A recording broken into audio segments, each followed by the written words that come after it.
Nous allons parler ce soir de la présidentielle au niveau du Niger. Les observateurs sont satisfaits du déroulement du scrutin. Le Bénin, on parlera également du discours sur l'état de la nation. Patrice Talon voit son pays sur les rails du développement. Et puis les deux derniers sujets, ce sera consacré au Togo. Nous évoquerons la visite du vice-président du Mali, Assimi Goïta, à Lomé. Et on parlera des municipales 2019. Les listes de candidats ayant droit sont remboursées. Voilà pour le menu de Regard Croisé de ce soir. Avec moi sur le plateau pour commenter ces sujets, Francisco Napo-Koura, journaliste freelance. Bonsoir Francisco. Oui, bonsoir Samuel, bonsoir mon ami Fimet, et bonsoir à tous les chaleureuses et spectateurs de la New World TV. Merci. Firmin Teko Agbo, chroniqueur politique. Bonsoir Firmin. Bonsoir Samuel Niaoui, merci de m'avoir invité et joyeux Noël à tous ceux qui nous suivent. Joyeux Noël, bonne année également puisque c'est notre dernier rendez-vous de ce mercredi pour 2020. Une année qu'on a envie de tourner rapidement. Rapidement. Mais tout le coronavirus a vraiment marqué le monde. On n'en veut plus, on voudrait qu'en 2021, qu'on ne parle plus trop de coronavirus, mais qu'on parle d'autres nouvelles plus intéressantes, quoi. C'est ce à quoi on s'attend le plus. Mais visiblement, le coronavirus, Francisco, risque de nous suivre pour 2021. Oui, mais c'est inévitable. Il est là avec nous et c'est pas seulement pour 2020, parce que pour l'instant, les efforts pour la vaccination sont concentrés dans l'Europe, en Europe et aux États-Unis, dans les Amériques. Pour l'instant, les pays africains, même si on nous parle du Maroc, qui commence par faire des gestations, mais tout est basé carrément en Occident. Et donc nous, les Africains, nous avons encore beaucoup de jours devant nous. Donc ce serait comme le palu. Nous, on l'avait déjà dit depuis que le coronavirus, il faut le considérer comme le palu. Et puis bon, si ça arrive... priez Dieu. Mais ce que je ne suis pas trop d'accord avec Francisco Napo-Koura. En Afrique, moi, j'espère que nous aurons de très beaux jours devant nous en ce qui concerne la flambée de coronavirus. Parce que je vois une certaine discipline au niveau des pays africains, alors qu'en Europe, aux États-Unis, dans les pays occidentaux, la situation est beaucoup plus difficile. La discipline manque un peu là-bas. Et vous imaginez qu'en France, on parle encore d'un possible reconfinement, même si cela n'est pas encore arrêté.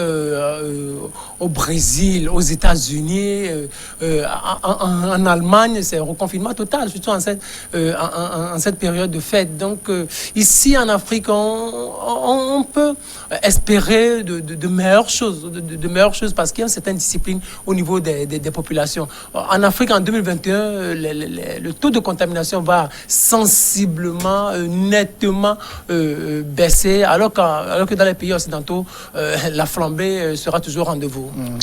Firmin, nous ne parlons pas, nous ne sommes pas pessimistes, mais nous disons que le coronavirus, il faut vivre avec, parce que nous n'avons pas encore commencer par faire des recherches en tant que tel à la matière. En plus, lorsqu'on parle de coronavirus, le taux de contamination qu'on attribue à l'Afrique du Sud, c'est que là-bas, ils ont des moyens de détecter. C'est ça qui fait la massification. Et dans nos pays, on ne détecte pas. Quand vous voyez, il y a beaucoup de rendez-vous que nous on a suivis au niveau de l'enseignement même supérieur, qui ont été annulés. Parce que après les tests réalisés, puisque les gens étaient là, c'est lorsqu'ils voulaient voyager ou bien aller à un événement qu'on dit bon, il faut faire les tests d'abord. Après les tests réalisés, on se rend compte que beaucoup sont contaminés. Alors ils étaient là dans leur famille. Imaginez leur famille, imaginez leurs proches, les cas contacts. Donc c'est ce qu'on dit. Donc il faut savoir que il y a autant de personnes qui meurent du paludisme. C'est beaucoup de la misère et des morsures de serpents. Et on n'a pas encore, depuis ça existait, on n'a pas encore trouvé de solution. Donc la recherche sur le coronavirus, c'est une recherche encore plus poussée. Si on n'arrive pas à régler le cas de choléra et autres, Donc, moi, je ne parle pas trop de recherche, mais je parle d'une certaine résilience et d'une certaine discipline. Moi, il y a les mutations du virus dont on est en train de parler. Donc, on ne sait pas quel cas. Bon, je continue de le dire, nous ne sommes pas en train d'alarmer les gens. Il y a des mesures barrières, il faut les respecter. La distanciation, il faut les respecter. Ce que les universitaires nous ont conseillé en tout temps, pour pouvoir doper notre immunité, il faut le faire, contrôler sa santé régulièrement. Donc, c'est les mesures de propreté. Je l'ai déjà dit que lorsque vous passez, vous regardez les bassines dans lesquelles on lave la mer, comment on l'appelle, la couleur de l'eau, vous sentez que, mais on se balade avec beaucoup de microbes, beaucoup de saleté. Ça aussi, ça va agir sur la qualité de vie. Donc, disons que les mesures barrières et tout ce qui concerne le coronavirus, ne pas exagérer, surtout en ces temps de fête, aller ingurgiter de l'alcool jusqu'à s'oublier et autres. Donc, il faut l'éviter, il faut aller mollo. Et puis bon, l'avenir. Justement, est là pour nous. C'est pour toutes ces raisons que, par exemple, les mesures prises par le gouvernement en cette fin d'année pour limiter surtout un certain nombre de dérapages en public sont salutaires. Oui, bien évidemment, on peut critiquer le gouvernement sur un certain nombre de choses, mais par rapport à ces mesures prises, même si elles sont trop strictes, elles sont vraiment salutaires, parce que on serait en pleine période normale de fête. Je pense qu'il y aurait eu déjà assez de contamination. Vous voyez comment, surtout, vous voyez les grands carrefours au niveau de Colombe de la Paix, par exemple, au niveau de Lyon, souvent les 24 et 31. On voit comment ça jase et tout ça. Des jeunes qui s'habillent, les jeunes qui s'affolent, qui s'amusent, vous imaginez. Donc, mais ce qu'on a constaté pendant ces périodes de couvre-feu, à partir de 20h, 21h déjà, on voit déjà la masse, ça baisse. Ça baisse au niveau de la circulation, au niveau même des restaurants. Vous imaginez, j'étais allé à un restaurant l'autre fois, c'était le 24, non, c'était le 25. Mais à 20h déjà, alors que le couvre-feu devait commencer à partir de 23h. Mais à 20h déjà, mais les clients qui venaient dans le restaurant leur disaient non, monsieur, on ne peut plus vous servir. Vous imaginez, à 20h, non, on ne peut plus vous servir. Et ceux-là qui étaient là, mais ils s'apprêtaient à vite finir et partir. Donc, je pense que ce qu'il faut saluer, ce n'est pas seulement le gouvernement, mais il faut saluer le peuple togolais aussi. Le peuple togolais a montré, surtout la capitale, a montré une certaine discipline. Je pense que le dernier Conseil des ministres a relevé cela, a salué un certain respect des mesures prises. Et l'autre chose aussi qu'il faut saluer, mais tout le monde, quand on parle de cache-nez aujourd'hui, tout le monde là. Mais tout le monde là, c'est comme cette histoire de casque avec les motos. Tout le monde le respecte, tout le monde respecte ça. Sur ce point, même dans les petites entreprises, devant les églises, vous voyez des dispositifs de lavage de mains. Dans les églises, il y a tout le monde au cache-nez, en tout cas, dans la capitale. Donc sur ce point, on peut dire bravo au peuple togolais pour ce respect. Bien sûr, le gouvernement a fait des efforts. Le Togo fait partie des meilleurs élèves en ce qui concerne la lutte contre le coronavirus. Mais on peut dire aussi que le peuple togolais aussi fait partie des meilleurs élèves, des meilleurs étudiants en ce qui concerne le respect des règles ou des mesures barrières. Francisco, même si c'est dur, il faut que ça continue par être respecté, surtout que les gens évitent ce qu'on leur demande de ne pas faire en public, ils évitent de le faire dans leur famille parce que le danger aussi peut être là-bas. Oui, la santé n'a pas de prix.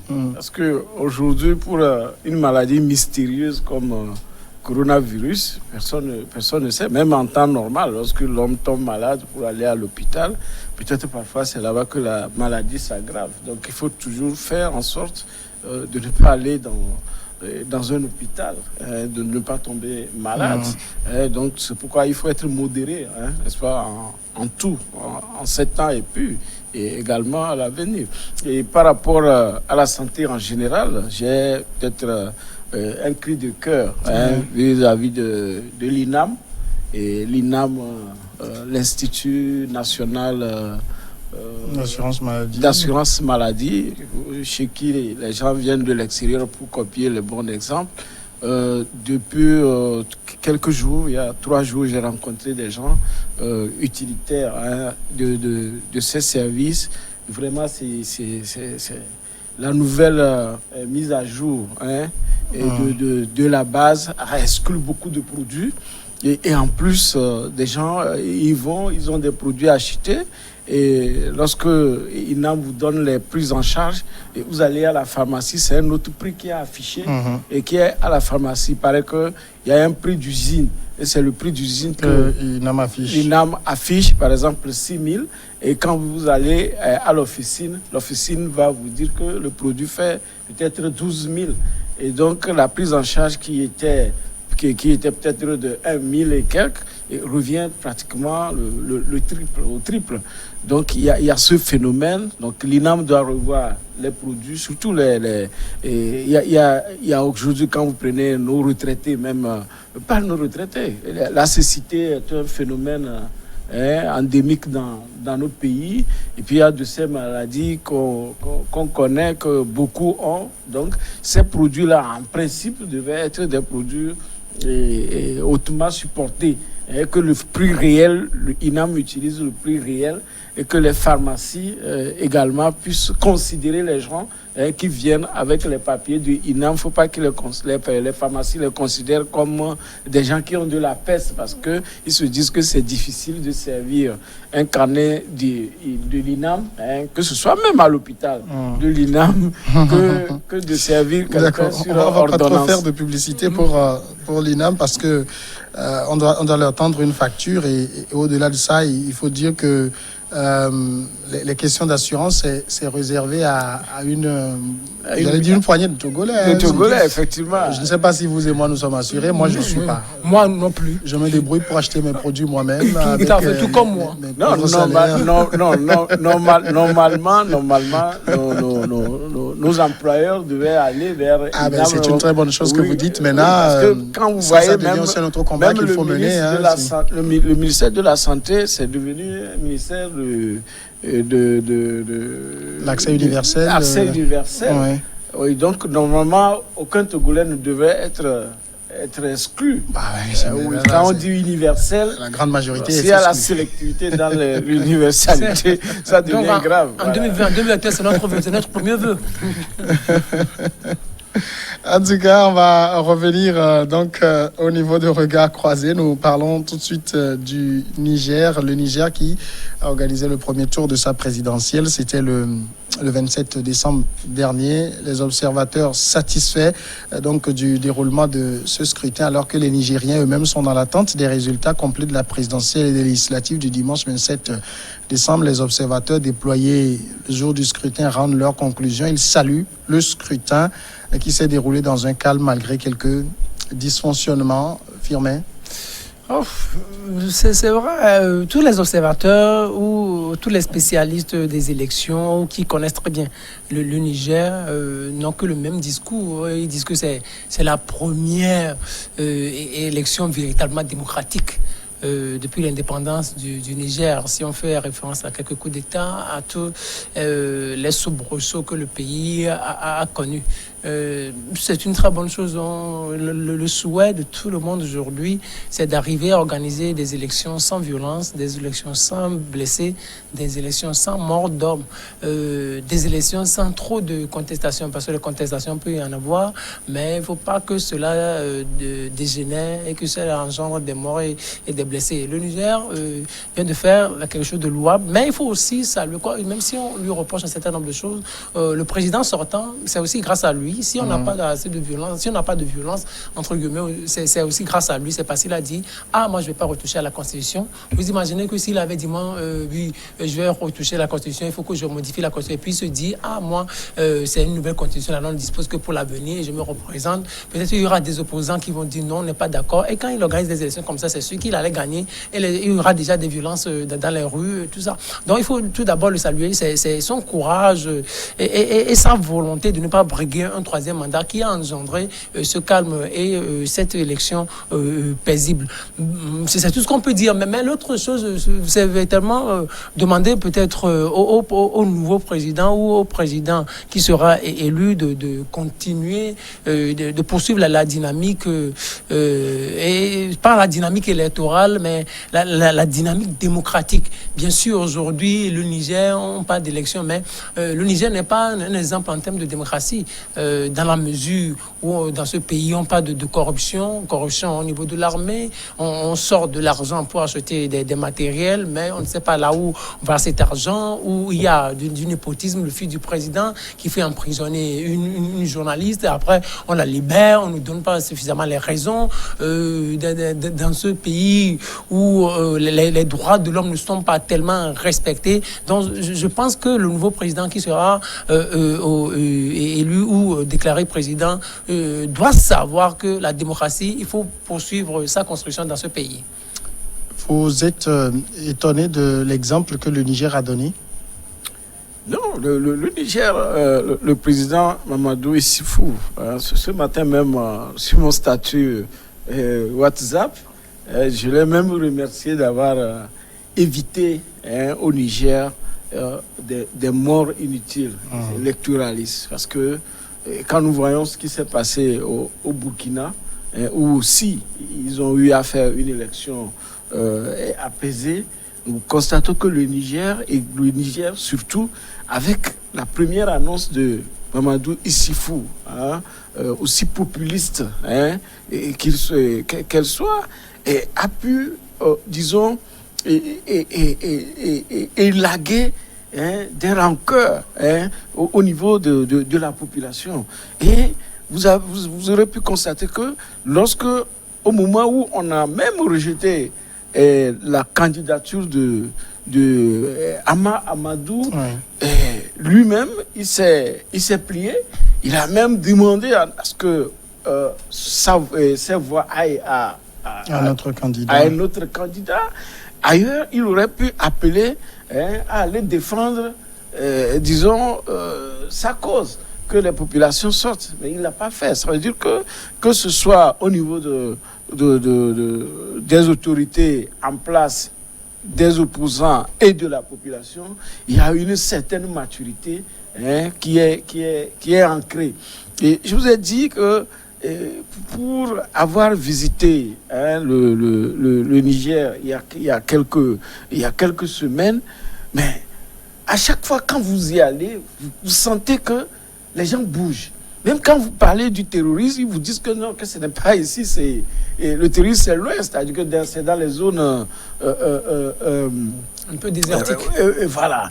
Et quand les infrastructures, déjà à commencer par l'aérogare, quand vous arrivez à l'aérogare, vous sentez que